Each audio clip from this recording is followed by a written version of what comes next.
What strikes out about the Kolkata case is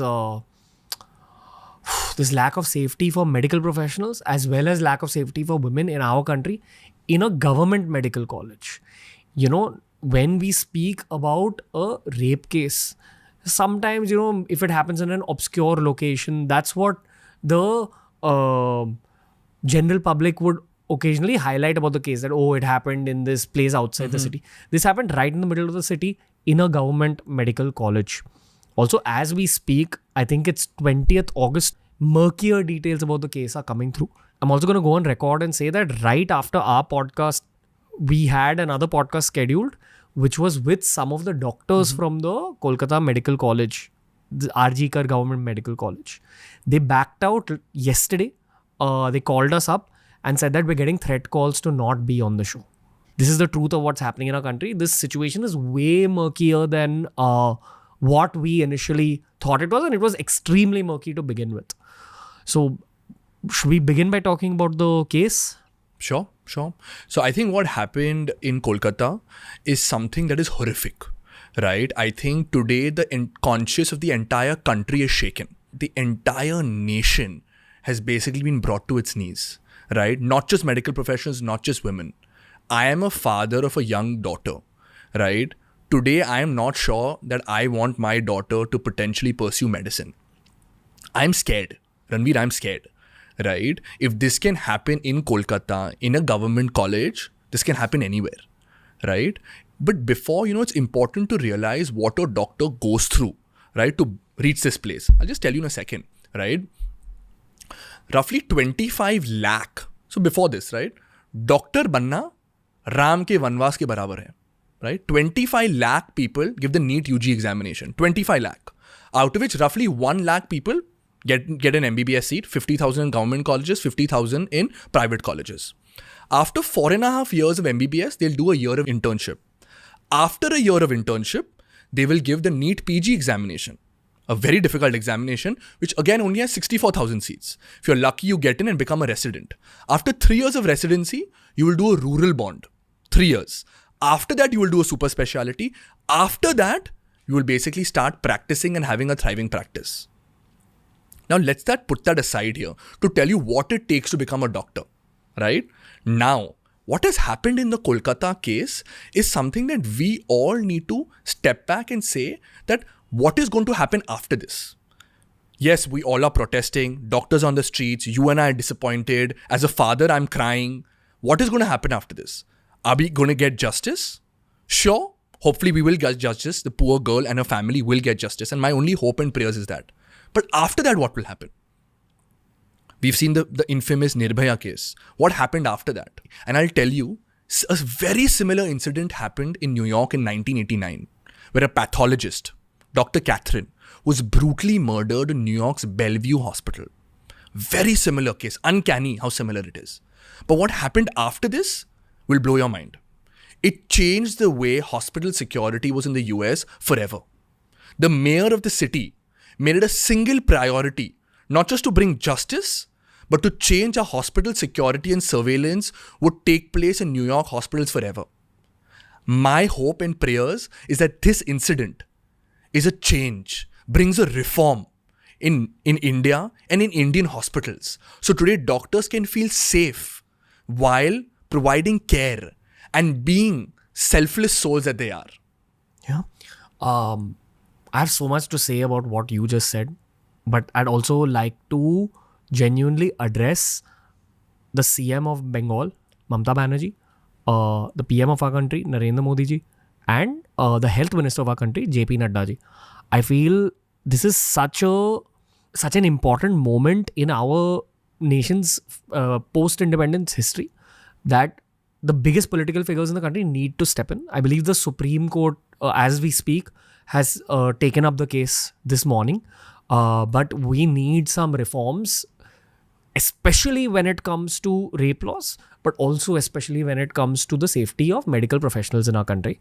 There's a lot that's going wrong in the space of healthcare in general. A friend of mine, Amin, he runs a podcast called Untriggered. He had someone called Abha Singh on the show a few days ago. She's a female rights activist and a lawyer. She basically highlighted the condition that our country's hospitals are conducting themselves in. For example, let's just take this case. Why was the doctor choosing to take a nap in a seminar hall versus taking a nap in an actual assigned area like some kind of a sleeping room, what's called a rest room, which is different from a washroom. I believe that when it comes to hospitals abroad, there are these assigned areas for doctors to sleep in. It's probably thought of as a concept because of cases like this. Would you like to say anything about? No, there are a couple of things, right? I think you're spot on. I'll tell you this, right? So as the co-founder of Kanya, I feel it's my duty to understand how medical professions functions, not being a doctor myself. Sure. So every month I visit a government medical college across the country, right? To speak to doctors, to speak to nurses, to understand what their lives are like. How can we make better products, better scrubs for them? And every single time I go to a government medical college, and there hasn't been one exception. I need to go to the washroom, of course, for the 3-4 hour visit that I am. And honestly, Ranveer, I am embarrassed. I'm embarrassed of the hygiene of these hospitals. You cannot go and urinate in these bathrooms. I can't even imagine what these doctors go through by spending 24 to 36 hours in these hospitals. They live there. A resident by definition means they are residents of the hospitals. It's not practical for them to go to the hostel every time they want to take a 15-minute snooze, right? They need restrooms. That's number one. Second, which is very critical, the quality of food and their mess facilities, almost non-existent. So yes, doctors are telling other people that please eat healthy, but they themselves don't have the opportunity to either rest or eat healthy. And third, and the most critical thing, today, you can walk into a government medical hospital without anybody asking you who you are or why you're there. You can walk into a ward, you can walk into an OPD, and nobody will ask you why you're there. There is no form of security or surveillance in any of these government institutes. So today, yes, rest is very critical, but we're not able to even provide them security. Same thing happened in the Kolkata case. The young woman just went to a seminar room, which was not even a resting room, to rest. But there was no security there to even help her. And her body was found a couple of hours after. Right? So to tell you, this poor infrastructure that we have in these government colleges is taking us back and really making it difficult for the smartest minds of our country to perform better. Yeah, something that's really messed up, not just about the case, but this is a generalized statement, is that when you speak to a lot of young doctors, they'll say things like, dude, I wouldn't want my kids to become a doctor. Where's this thought coming from? And I think this thought is probably accelerated because of this situation now. But do you hear people saying things like this? 100%. This is the absolute truth. My godparents are doctors. None of their kids are doctors. I talked to them. I was like, are any of your friends who are doctors, are they doctors? They are not doctors. I talk to doctors. I interact with probably 2,000-3,000 doctors on a daily basis. Right? At Kanya, we interact with them. And often I ask them, yes, I'll tell you, today if you pick those same doctors, they will pick becoming a doctor any day of the week, even though these hardships are there. Because at core, they're not doing this for the money. They're not doing this for the fame. They're doing this because they're saving lives. They're taking care of patients. They're alleviating them of pain. Boss Ranveer, nobody wakes up at 3 a.m. every day to do a delivery for money. They do it because they care and they are compassionate souls. But do they want their family members and their daughters and their sons to go through this? It's a big question mark. Mm-hmm. And I think today, not just in India, right? I think what we are seeing is a massive brain drain. Quick statistic here again. In the United States, 26% of doctors are from immigrant families. Largest percentage of this 26% is from which country? India. Indian doctors are leaving India. They do not want to pursue medicine here because of these difficult hardships. So the time has come for us to take care of our doctors better, our nurses better, provide them respect, provide them basic laws, better infrastructure. Because if we do not provide this care to these doctors, there could be a world in India where there may not be any doctors. And so we will not have less doctors, we'll have almost no doctors. Yeah. Again, highlighting what Abha ma'am said on that podcast, she said something like, once a situation like a rape and or murder happens, you'll see a lot of people blaming the government, and then you'll see their naysayers saying, hey, what does the government have to do with this? But she said that the government should actually be held accountable because the actual problems, even if you just highlight this case, lie with the system, lie with the bureaucrats in charge of the hospital.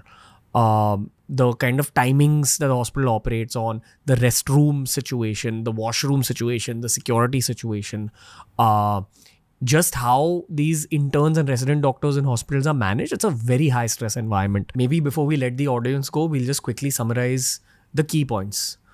For me, stronger rape laws is like the big outcome of this whole case. Secondly, a deep dive into exactly what's going on at RG Kar Government Medical College in Kolkata, where so many murky details are coming out. Apparently, politicians are involved. Apparently, the dean was involved. There's rumors of a drug racket, an organ trafficking racket. We don't even know the truth. The Supreme Court has taken it up, which is why we've not broken down the case too much in today's episode. Thirdly, the kind of laws that need to be passed for the security of doctors. The Central Protection Act needs to be passed. Fourth, better facilities in our existing hospitals, especially the government hospitals where the residents have to go through such a difficult time. Fifth, what you spoke about in terms of civil services, that civil services angle to being a doctor. Right? Do you want to repeat that? Yeah, so I think what I mentioned is I think Indian medical services was there in India before independence. I think if it can be brought back today, it can bring a lot of honor back to the profession and can also help a lot with community medicine, preventive care, which in some sense could support the tertiary care units, whereby reducing violence and the pressure on medical professionals. Right. Reduce brain drain as well, because there's a sense of honor in this profession as well, right? So I think there are a couple of real benefits on why I think the Indian medical services can add a lot of value to the entire ecosystem for patients, but also for medical professionals. Right. I personally would love to see the leaders of our country talk about this case more, not just be a part of the morchas and the public showcasing of anger, but actually give out statements, talk about this case. There's definitely a political angle involved here. This is way more murkier than we were initially thought to believe. Justice for the doctor who was involved in this case, and justice for all of our country's doctors who have to go through any kind of violence due to their profession.